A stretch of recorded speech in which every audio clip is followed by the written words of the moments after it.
Join us as we delve into some of the hot topics that both unite and divide us. We won't always agree, but let's commit to having those difficult conversations and open up some thought-provoking dialogue so that together we can start the process of getting back together. Listen, we've thought about it. We've even thought about it. Now let's talk about it with yours truly, James Kirkland, on the Intellectual Stew.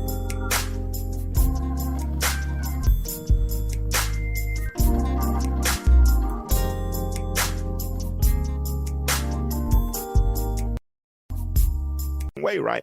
So the woman giving in to her pleasures, and she didn't do it by herself because somebody asked, where was the man? If they brought the woman, why didn't they bring him? Wasn't he complicit in the situation in that moment? If you chop it up, Alicia, maybe you can do it that way. I appreciate you, Elder Smith, Lisa. Okay, so she was guilty, no doubt about it. She was guilty. She was caught in the very act, but I ain't gonna lie. Let me raise my hand. I know I'm the only one on the line that's gonna be honest. I know all y'all are perfect. Y'all ain't never made no mistakes. I get it. Y'all good. I understand. But me, I've made mistakes. But thankfully, when this woman made a mistake, she ran into somebody like Jesus. Because see, sometimes, when a person makes a mistake and then they run into somebody like you, then you'll make them marinate in their misery so long that they'll stay stuck in their mistake. Now, Jesus was nowhere to be found. Yes, he was. Thankfully, she ran into Jesus in this moment while they were. Yes, he was. When they were, listen to what I'm saying. When they brought her to somebody, they brought her to Jesus. Thankfully, it was Jesus and not some of y'all, because some of y'all would have, magnified the mistake. Or you might have pulled out your camera phone and made a post about it. Or all that, because people do people. And like I said, we're muckrakers. We see the world how we see ourselves. And so because they saw themselves, okay, I got you. Yeah, even know I got, that's why. Yeah, okay, I got you. Yeah, so they wanted, here it is. The fault finders wanted to see her stoned, but Jesus wanted to see her saved. Jackie, that's a harsh way of saying that. That's a harsh way, because if they have poor mental health, that choice might be made for them. They might not be as strong as you are, and that's why, you know what, I'm learning in this 50. I'll be 52 in July 6th, y'all. If y'all want to buy me something for my birthday, but July 6th, I'm learning to be a little more sensitive, because I'm learning how to give people a margin of error, because I realize that some people aren't equipped to think like I think. Because if we really do develop our attachment styles as children, and all of us don't start at the same place, because I wasn't abused as a child, but somebody else was, and if that attachment style dictates how I behave in the future, in my future relationships, then we're starting in different places in life. Yeah, I get it. Yeah, it can. You absolutely. You might not ever realize it, Emmanuel. If you don't ever become aware of it, if nobody ever makes you aware of that attachment style, because whatever we do, that's our normal. A person can operate in dysfunction for so long that their dysfunction becomes their normal. There it is. They have to first of all recognize that there's a mistake. If a mistake is the norm, if that's what you do all the time, and you don't have anything to as a litmus test to compare it against, then your wrong is your normal. That's why some people can live and continue doing wrong after wrong. And we'll sit there and say, Brian, hey, listen, I can't help you with that one. If you don't understand that one, you can't. I think we just explained that. Go back and listen to it again and rewind it a little bit. I think we just explained that. We did. And I get it. If you think everybody thinks like you, then I understand why you're saying it that way. I get it. If you think outside of you, and how other people might, and I said a whole lot right then that really probably would have answered that question. But either way, let me move on a little bit. And Emmanuel, I hope you get it. If not, then that's cool. We all grow in the same garden. Okay. So the fault finders wanted to see her stoned. Jesus wanted to see her saved. They wanted to see her battered. Jesus wanted to see her better. He extended grace. That's what I'm trying to do.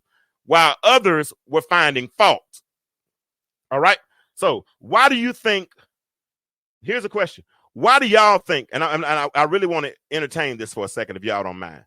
Why do y'all think? Thank you, Alicia Milton. She's helping you explain the difference between mental, and you can help me with that too, Phoenicia. We're explaining in the comments what the difference is between a mental illness and just mental health. But here's the question: why, Emmanuel? I'm gonna put you on this list. I'm playing. I'm laughing. It's joking. But why do y'all think people are so mean? Why do y'all think people are so mean?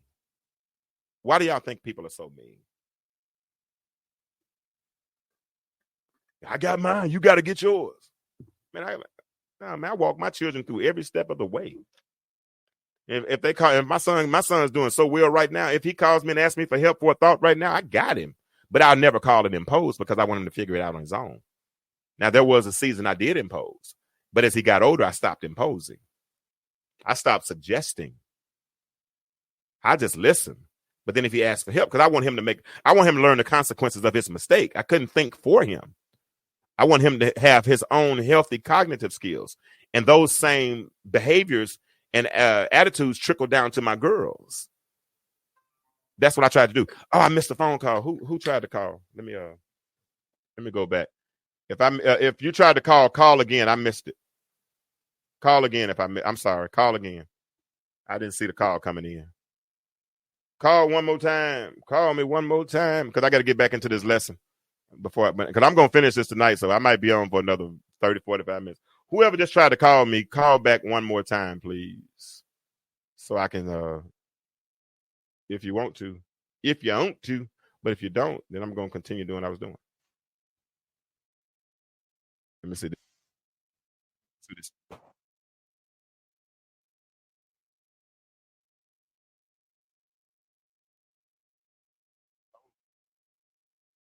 Hello? Hello? Yeah. Yeah. Who is this? Who am I speaking with? Who is JP? Oh, I'm put you on right now. I didn't know that nickname. Hold on, let me put you on so you can say, hold on. You gotta tell me stuff like that. Uh, She said JP, but well, JP, this is I'm sorry, let me put her who she wanna be. All right. All right, so what you got for me, JP? Hey, so first of all, good evening to everyone. Let me say this. So, what I was saying was, you said that a person will keep you in your mistake. And what I was saying was, I did. if you say mistake, that's on you. I feel like that's a personal choice because if someone, after you've apologized and attempted to make amends and they attempt to keep you in your mistake, that's on you if you don't remove them from your life and move on. That's what I was saying. I wasn't saying about the. I didn't realize I said that. But if I said that, then yeah, I agree with you. But I didn't realize I said that. I might have misspoke on that one. My bad. You know I'm Yeah, your big sister catch stuff. But anyway, I just want to clarify. I'll go back and listen to make sure if I didn't say it, I'm gonna correct my big sister too. Though. But it's all good. Okay. Thank you, JP. Okay. Let me get my sermon.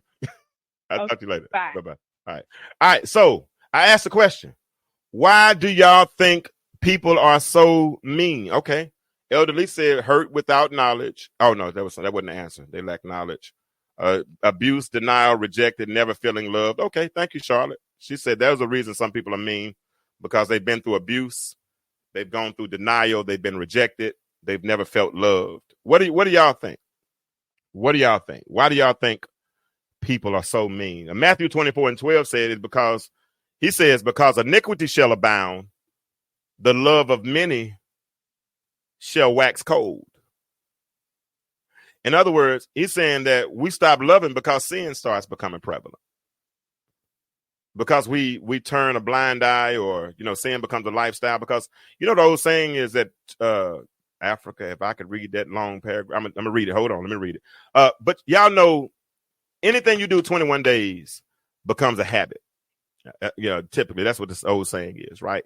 So it's so easy to create a new normal. And so if you start creating a new normal, and that new normal involves a lifestyle of sin, right, then sin becomes the norm. And then after a while, something you do. I like to use the progression of sin as You have a process of wondering, wondering. You wonder about it. You see it. I wonder, man, I wonder what that's like. I wonder what that would feel like if I did it. I wonder.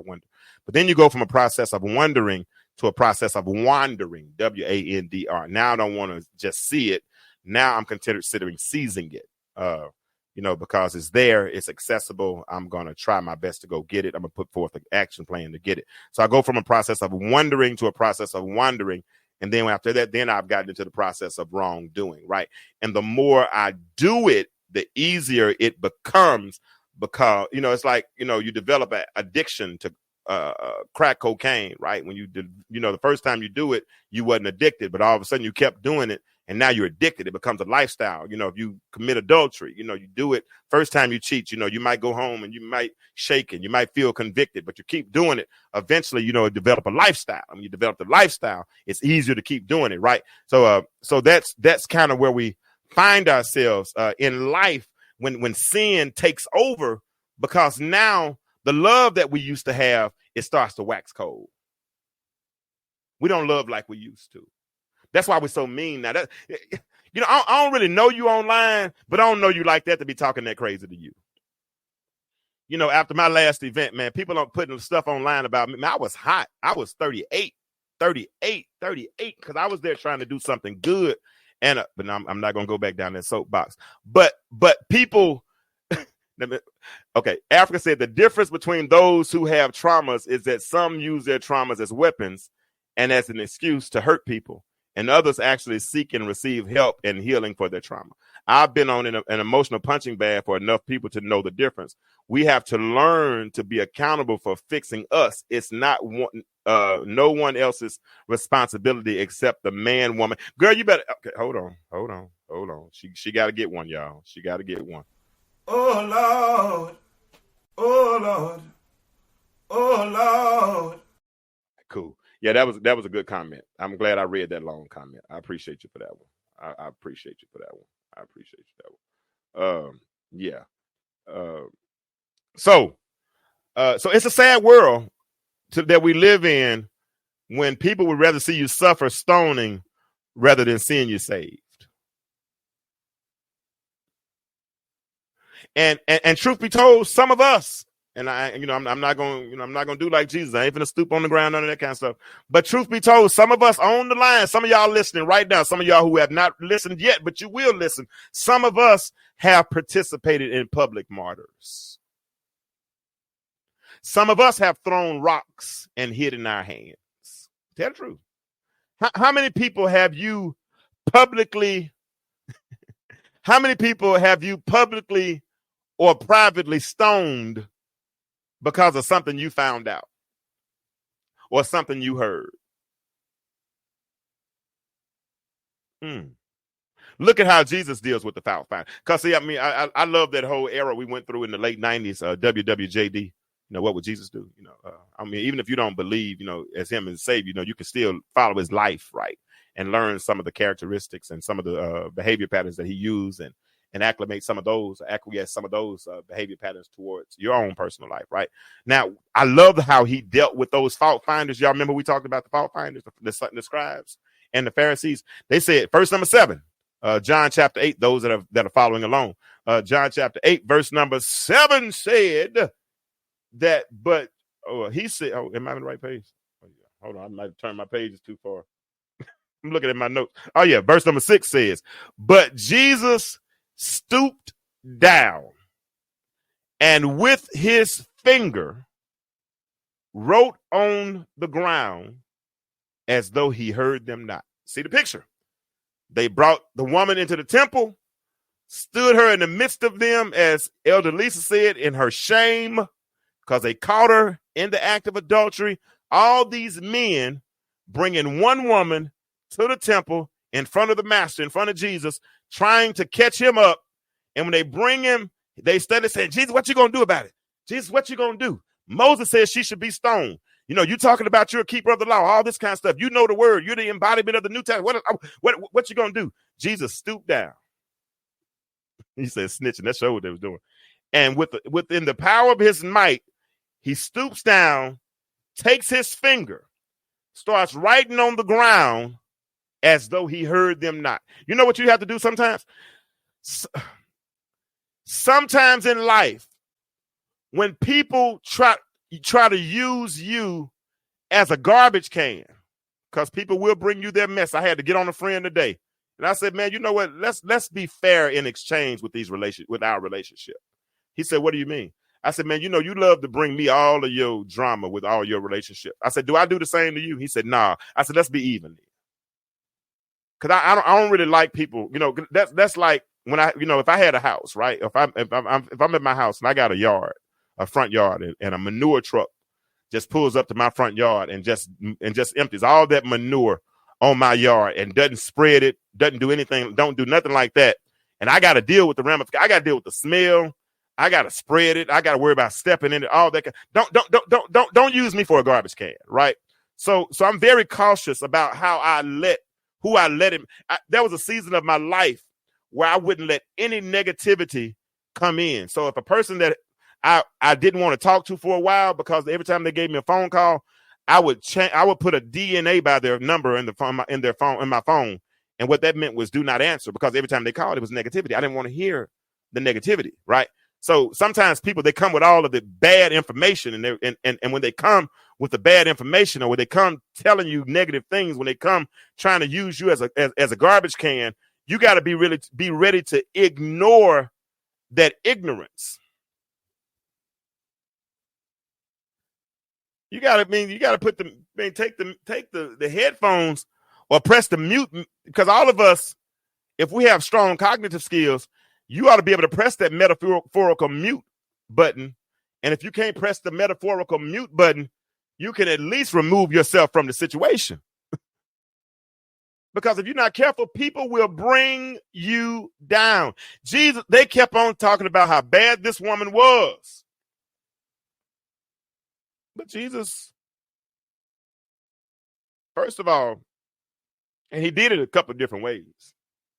The first thing he tried to do is he tried to ignore them. He stooped down. Verse number 6 says he stooped down as though he heard them not, and continued to write on the ground. That's what it says, as though he heard them not. But in verse number 7 says, when they continued asking him, he got tired of it. He said, "Let me stand up." And he said, "Son, let me tell you something. Any of you all that is without sin among you, since you got your rocks in your hand and you ready to stone somebody, you throw the first rock."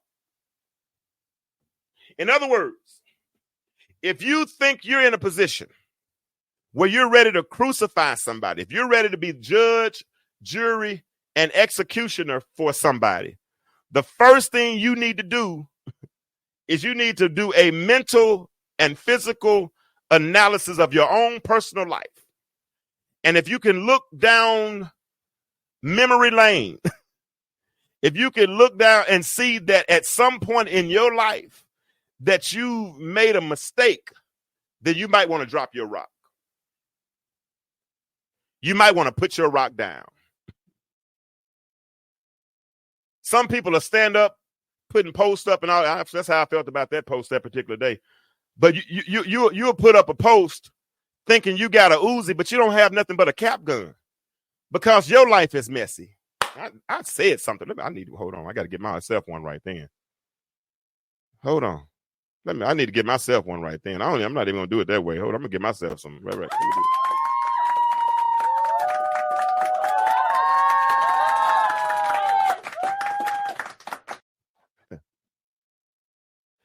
You sit here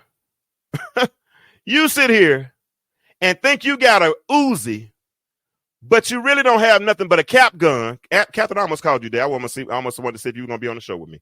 Catherine's the one that got me in this thing. But you sitting there thinking you got a Uzi, but you ain't got nothing but a cap gun, because when you go look in the mirror, your life is so messy. Who died and left you God? Huh?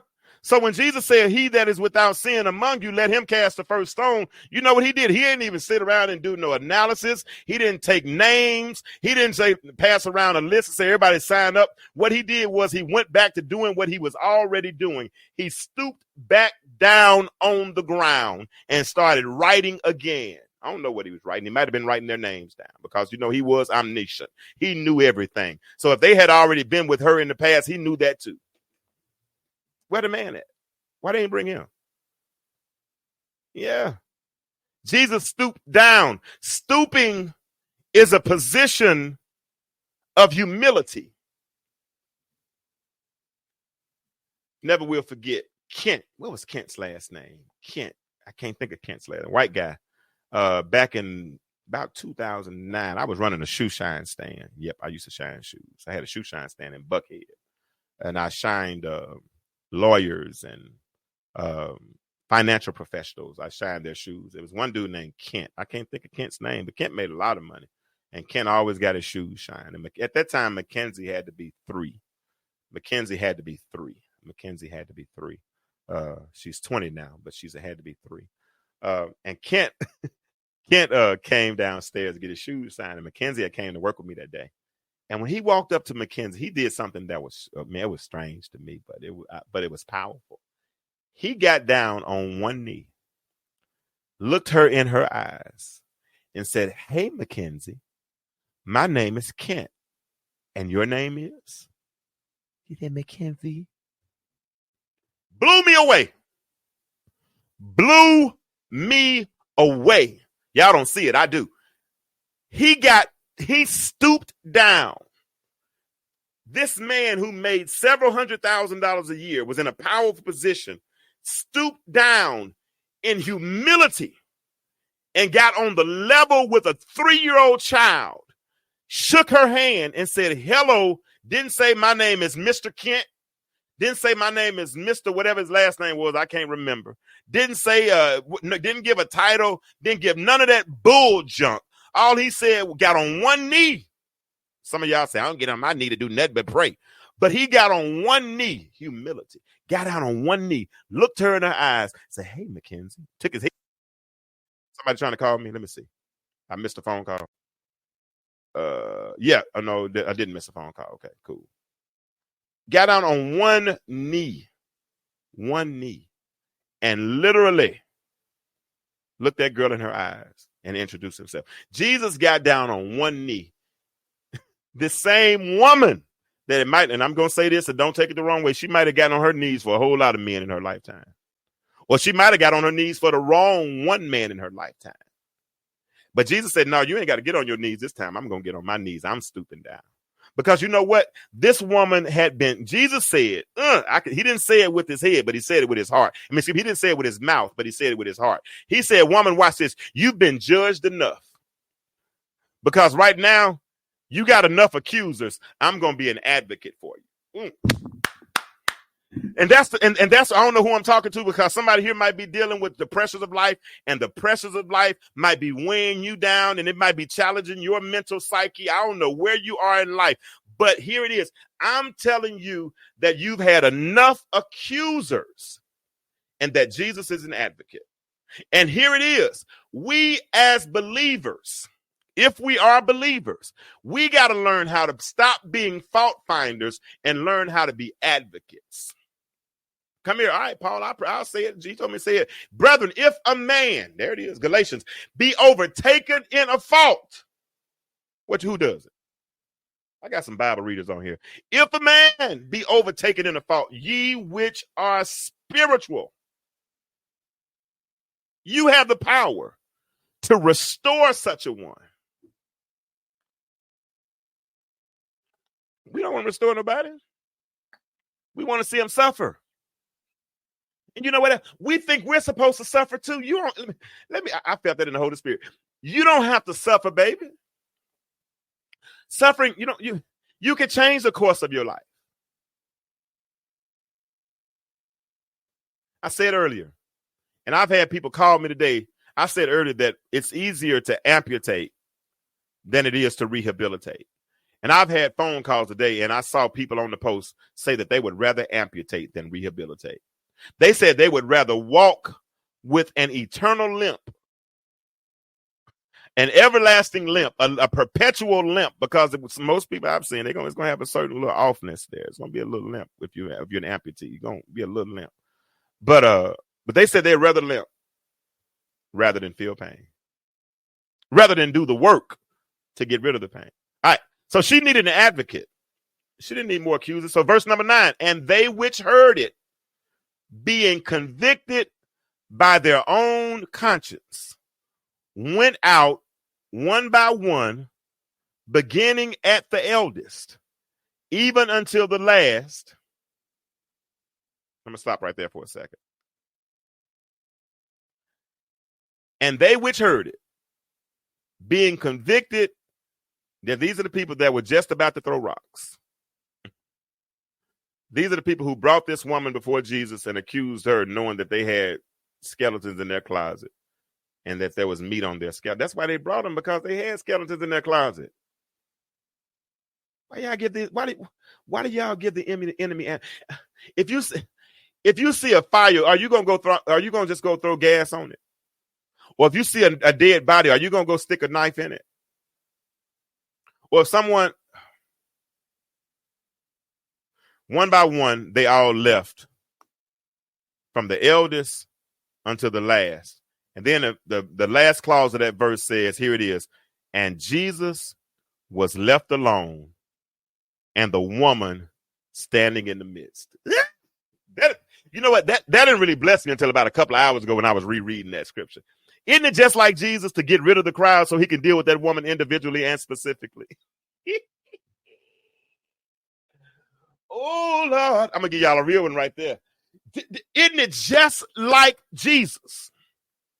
Because he wants to get you alone, because he wants to get you by yourself, to get you away from the crowd, to get you off from among everybody else. Because see, when you're around other people can give you bad advice. Other people can be distractions. Other people can represent noisiness in your life. Other people can lead you astray. Other people can be like the waves between Peter and Jesus as he's walking from the boat to Jesus. Other people can do a whole lot of things. So what Jesus did in this instance is he got rid of the crowd so he could deal with the woman one-on-one.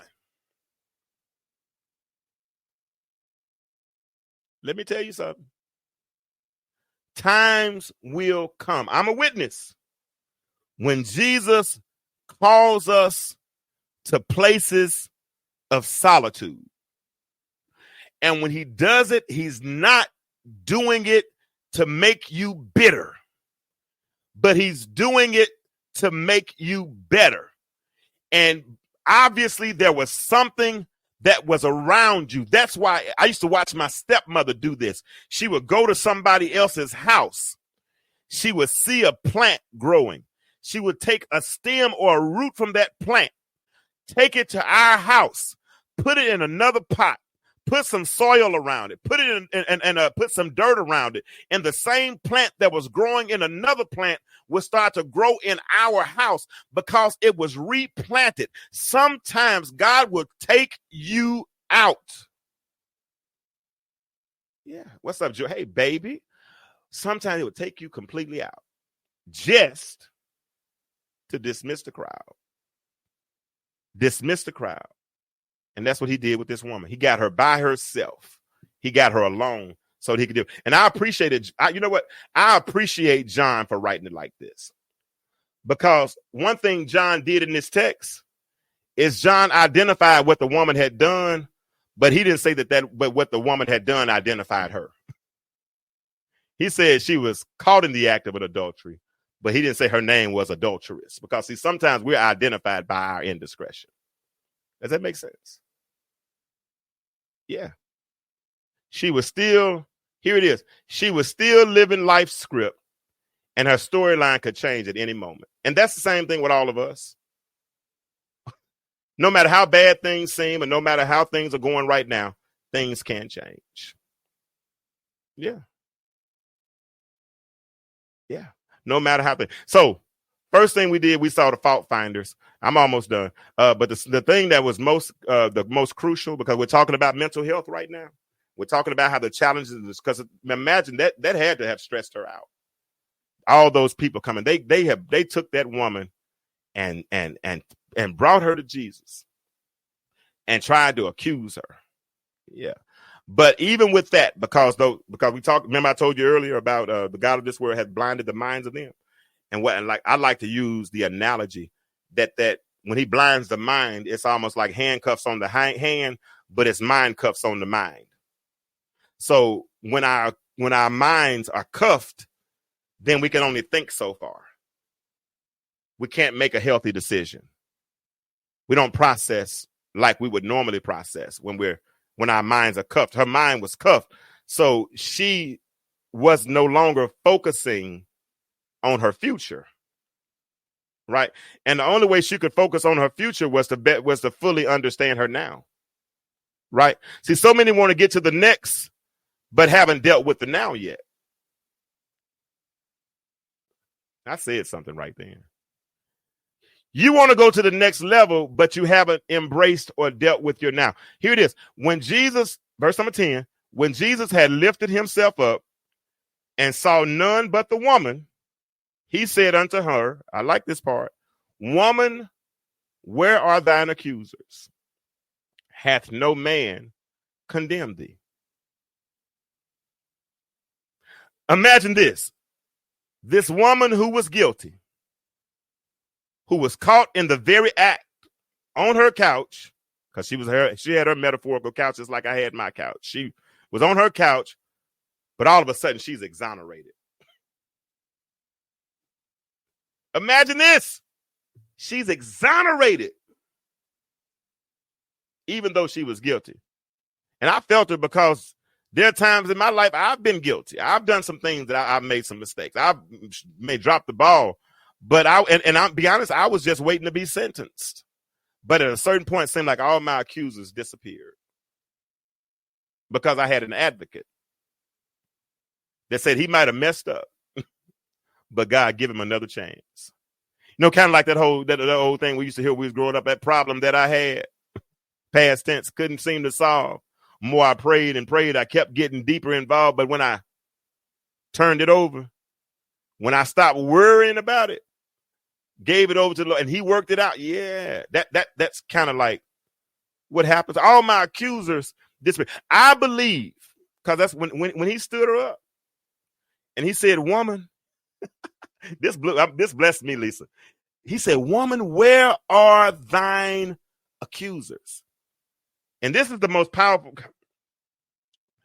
This is the most powerful part of the text to me, because listen to her response. She said, no man, Lord.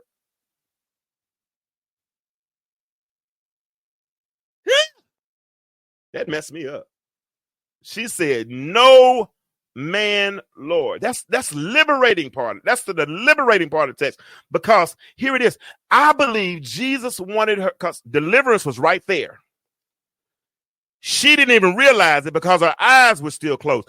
I believe Jesus wanted her to see it with her own eyes and say it with her own mouth that her accusers were no longer there.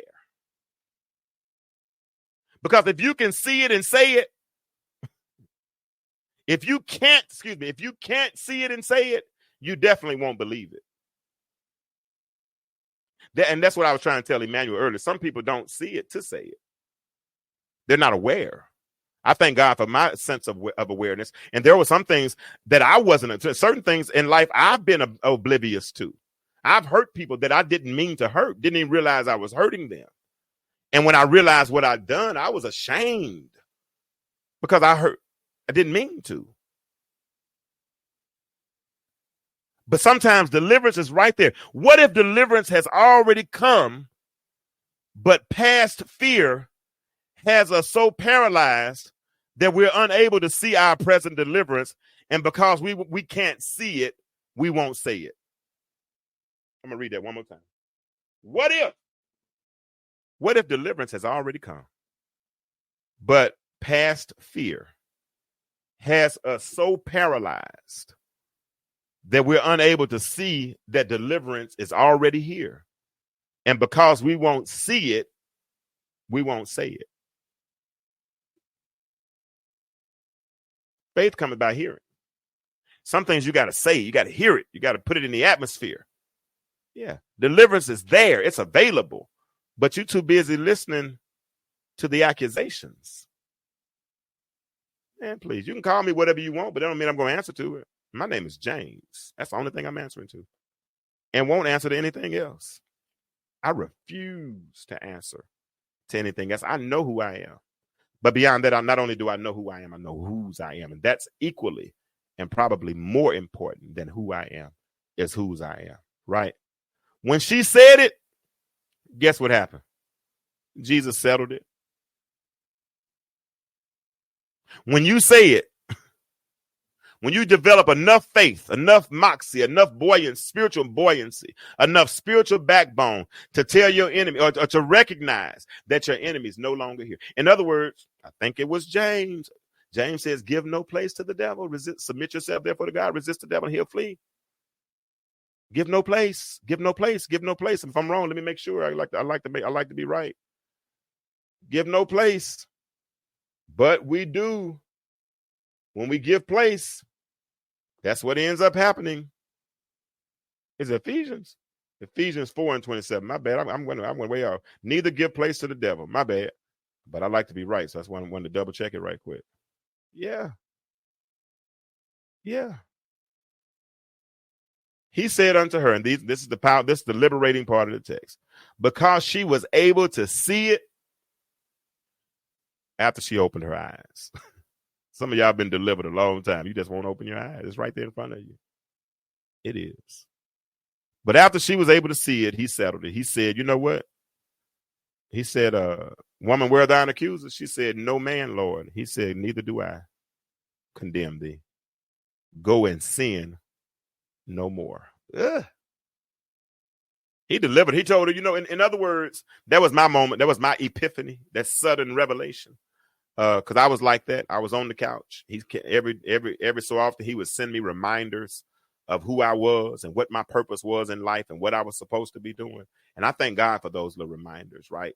And it's one thing for him to send reminders, but it's another thing when he shows up himself. He showed up for her, and he says, woman, if they don't condemn you, because they're the ones that brought you to you, and they left. But if they don't condemn you, guess what? Neither do I. Get up. Gone and sin. No, it don't say she moved cities. It doesn't say she changed addresses. It doesn't say anything like that. She just changed behavior. And that's why I think sometimes our society is so punitive. If somebody hurts us, if somebody steps on our toe, because I told you we're taught naturally to react. If somebody steps on our toe, it's a natural reaction to say, ouch. Sometimes I'm going to lift up my foot and try to trip you if you step at the right person, you're going to do it. But when we're free fully, and that's the thing, because later on, you look at that text later on, it'll say that he said not only are you free, but you're free indeed in that moment. And what that means is he wants us to be free fully. They thought their freedom was tied up to who they were connected to, talking about Abraham, because Abraham had never been in bondage. And Jesus said, before Abraham was, I am. You talking about Abraham, but I was there. I am long before Abraham was. And they couldn't fathom that looking at Jesus's age. But he said, yeah, and that's why you're still bound, because you're too. And that's why a lot of people are. We're bound. And that's why we have to do me a favor as we continue this mental health month. Let's try to work on giving people a margin for error. Because truth be told, you don't know what somebody might be going through. Reality suggests you don't know what somebody, thank you, Sis Smith. You don't know what a person might be going through. So rather than practice point the finger writers, rather than be punitive and play judge, jury, and executioner, just remember that somebody in your life extended grace unto you. And like I was watching Marvin Sapp's story yesterday on Unsung, and when I heard the place that he wrote that song from, Never Would Have Made It, I was like, yeah, I can relate. And sometimes life's challenges, man, this last challenge I went through, it was a challenge. I don't have any other way to explain it.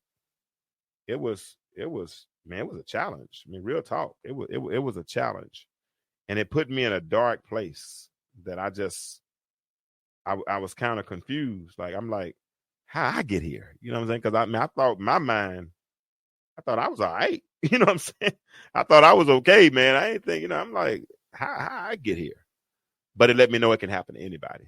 Now, am I mentally ill? No. Was my mental health probably challenged for a couple of weeks? Yes. Am I on medication? No.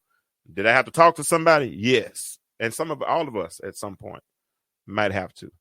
But what Jesus succeeded in doing with that woman was he got her to focus on her future rather than, or instead of being paralyzed in her present. And I don't know who I'm talking to now, but somebody under the sound of my voice, I feel it in my spirit that somebody is paralyzed in your presence. But if you open your eyes and say it with your mouth, and you see it with your own eyes, that your accusers, they don't really matter like that. They don't really matter. They don't. They have no authority. The worst enemy is, my worst enemy is in me. And as long as I keep this flesh under subjection, as long as I strive to do better, and when I make a mistake, I try to correct behavior, because I'm probably gonna make a couple of more. Then I'm striving for mastery. I'm striving for perfection, trying to do better. And if I live right, one of these old days, when it's his to call and mine to answer, he might not call me James, might not call me Kirkland, might not call me by my title. But as long as he says servant, well done, I'm good. I got it. And that's where I'm at. So that's where I'm at. So we're going to be talking about mental health. We're going to be looking at biblical scriptures and trying to juxtapose our personal lives against some biblical characters to see how they had navigated their own metaphorical couches. Because I don't know what your couch is, but all of us have been stuck somewhere. And when we stayed there for an extended, thank you, Lisa. When we stayed there for an extended period of time, we found ourselves asking the all too common question, how did I get here? How did I end up in this place? That's what I asked. First, really, I think the second chapter of the book. How did I get here? Because if you told me 6 months ago that I was going to be in this place, on this couch, stuck, marinating in my misery, as Dr. Oliver says, saturating in my sorrow, if you'd have told me I'd be doing that, I wouldn't have believed that. There's no way. But yet here I was. And when I got delivered from the couch and I was faced with a similar situation, I almost went back to the couch. That's why mental health, doing the work, that's why it's important. That's why it's important to do the work. Do the work. You can't expect things to fall back. Our community has been overly traumatized, and we've never dealt with it. Not like it's supposed to be dealt with. We holler reparations, and that's okay. I mean, I believe we deserve something as well. But if you give the average person a big check, what they gonna do with it? Spend it. You need financial literacy before you need a check. We gotta be transformed. Transformed through the trauma. Yeah, I've enjoyed this. I've enjoyed tonight's show. I didn't mean to be on this long, but I wanted to get through that whole text. And if you didn't get a chance to listen to the beginning of the show, I'm gonna try to put it on Spotify and Apple Podcasts tonight or tomorrow. If not, it'll be by next week. You can go back and listen to the audio version if you don't want to listen to the watch the video, and that's okay. I appreciate those who called, but the one who called in tonight. Appreciate all of you all who have participated in the comments. Trust that something was said or hopefully done that would encourage you as you listen now. If you want, what's up, Tony? What's up, TP? If you want to bless the platform, of course, I'm going to pray in just a moment, but I'm going to put this Cash App up. And if anybody wants to bless the platform, you're welcome to do so. I don't solicit like that, but if you do, I'm not going to ever stop you from being able to be a blessing. to the platform. Can I pray? Do y'all mind if I pray tonight? Because Tony, I don't know if you heard or not, but this is Men's Mental Health Month. And so we're going to do shows related to mental health for the foreseeable future. And I'm going to be doing a lot of illustrated sermons. And I'm going to be using biblical characters to talk. I'm a preacher. And I mean, that's what I do. I'm sorry. I'm not apologizing for that, but that's what I do. So and I'm learning a lot of people just don't go to church anyway. So if this might be the place where they get a word, then y'all tell them I'm going to be here on Monday nights and I'm going to break down the word in a practical way, and hopefully they'll be able to understand it on a surface level.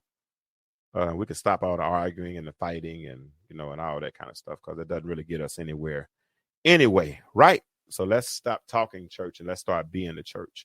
But let me pray. Eternal God, our Father, I come before you tonight, first of all, saying thank you for what our ears have heard, our eyes have seen, and our hearts have been made to feel. Thank you for the word that has gone forth. Tonight, we trust that it has fallen on good ground. I pray for everyone who's under the sound of my voice, those who are listening live and those who will listen in the future. I pray a special blessing upon all of their lives. I pray that you would impart unto them the helmet of salvation and keep their minds, so that when the enemy comes in to hide or to hide the light, Father, that you would expose it, God, and that you would give them what's necessary to make it through these times. God, guard our minds, because we know that the enemy seeks to steal, kill, and to destroy. But you've come that we might have life. So God, give it to us more abundantly. Thank you now for what you're doing, what you've done. Give us a good week. Give us a good month. God, give us a good rest of the year, Father God. Surround us with who we need to be surrounded with. We thank you now in advance for what you're about to do. In Jesus' name, I pray. Amen. And thank God. All right. So I appreciate you all. Like I said, we're gonna flip this show a little bit. I feel more comfortable here. So we're going to do this. If anybody, I can hang on. Like I said, I got a few more people on. Before I'm gonna turn the music down. Before I leave, I want to open up the.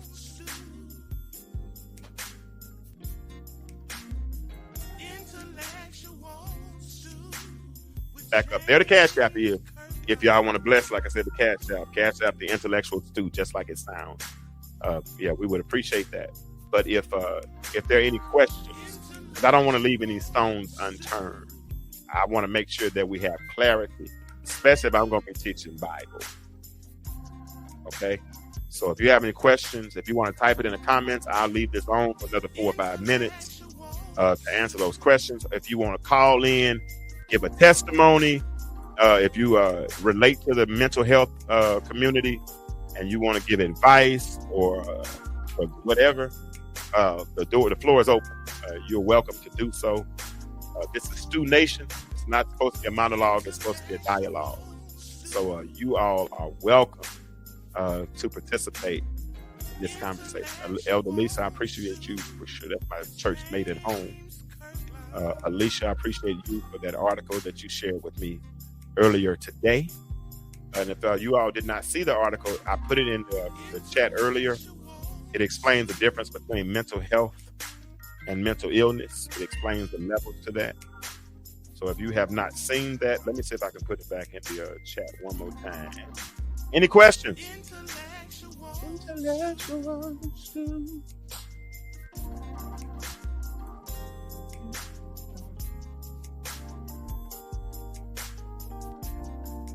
Y'all don't have no questions. But I don't be liking to let y'all go. I like talking to y'all.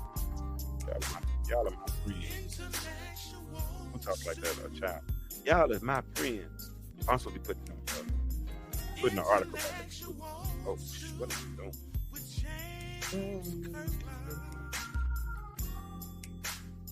Y'all, I'm so lost right now. Oh, here we go. I'm putting an article in there. Just like I said, this was shared with me earlier. That beat is hot, and that was me. You should have heard us today. We did a little jam session and came up with my music. Then I started singing that little hook and falsetto. He was like, "Oh, record that. We're going to do that right now." All right, there the article is again for those that can see it. That's on Facebook. Let me see if I can post it for those in YouTube. I'm doing great. Man, thank you. I told y'all affirmation is like oxygen for the soul. So when you give me affirmation like that, it makes me want to keep on, make me do it another week. E-Man, you still hanging around, my friend? I'm gonna get you on the show one of these days. Are there the I need some questions, y'all, because I don't want to stop talking yet. I can keep doing this all right. All right, good night, Viola. We'll talk later on. So let me ask this thing. Was I clear? No, that wasn't right. Old you. Can I erase that message? Delete comment. Let me delete this comment again. All right, y'all got to get the article off of Facebook. Well, yeah, that was powerful. That woman said, he stooped down, said, whoever without seeing cast first stone, everybody left. She didn't even realize it. They've been gone. What's kids? They've been gone, y'all. I'm gonna tell you that they've been gone. Whoever it was that you feel like was holding you back, that's giving you credit. Oh my God, that's hindering your next relationship. They've been gone.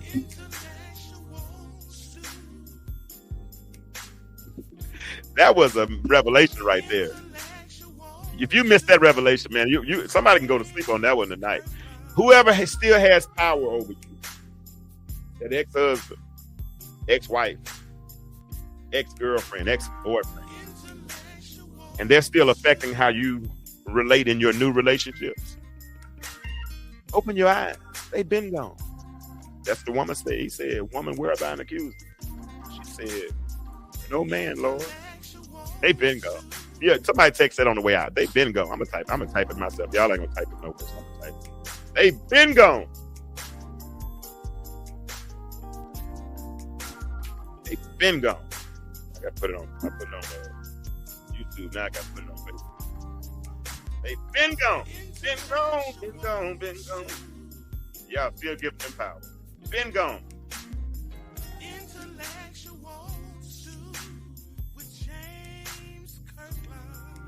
All right, that's cool. Yeah, they've been gone. I'm using improper English. You can use Mississippi English this time, Conjure. They've been gone. Y'all still giving them power. I ain't finna go through that ever again. Quit fighting there. That person ain't finna do that to you. They ain't the same person. No, I'm in the wrong key. They've been gone. And the famous words of Teddy Bear. I think I better. Looking back over the years, like a Teddy P. Yeah, that is Teddy P. Telling myself time and time again, this time I'm gonna win. But another fight just ain't right. Losing again. Take a fool to lose twice. I think I better start over again. I think I better let it go. Looks like another love. TKO. But why are we knocking ourselves out, Emmanuel? How long do I think after what type of severance? I don't, you know what, but whatever type of after severance of a relationship. I don't, you know what, there's not a one size answer for that. Each person is different.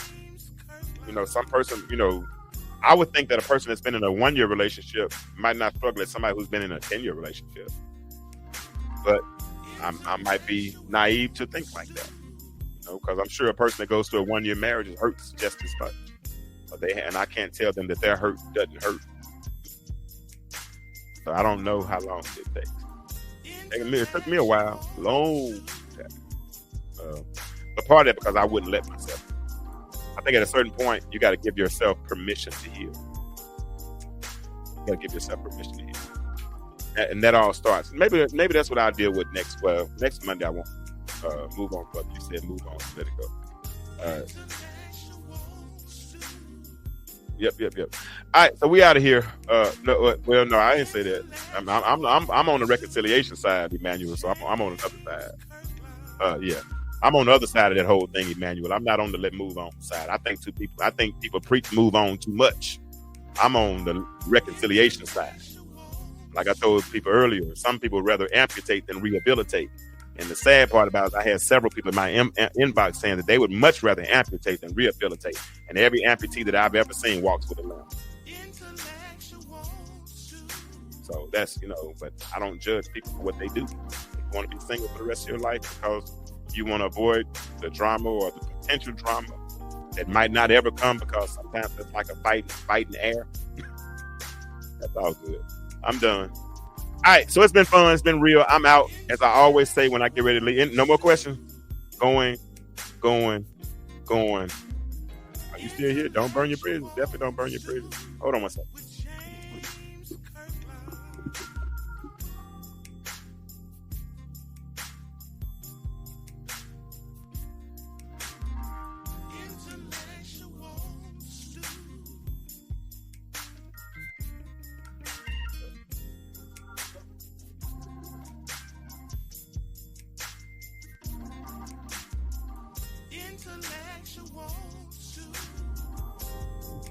I can't believe y'all waited, but I'm glad you did.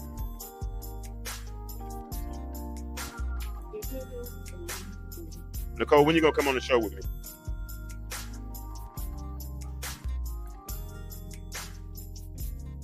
But give me about. I want to show it about 3 mental health professionals. I want 2 women, 1 man, and 1 non-mental health professional. I want 4 people, including plus myself. That'd be 5. We're gonna do something. All right, so I'm out. Like I said, the world is changing. I said that already. It don't matter. The world is changing. My question is why? Y'all keep talking. I'm gonna keep talking, but I'm not talking. No. The world is changing. Why do you remain the same? Y'all have a good night. I won't be on next Monday. I'll be on next Monday, but I'll be on probably Tuesday next week. Okay? So I'll see y'all then. Good night.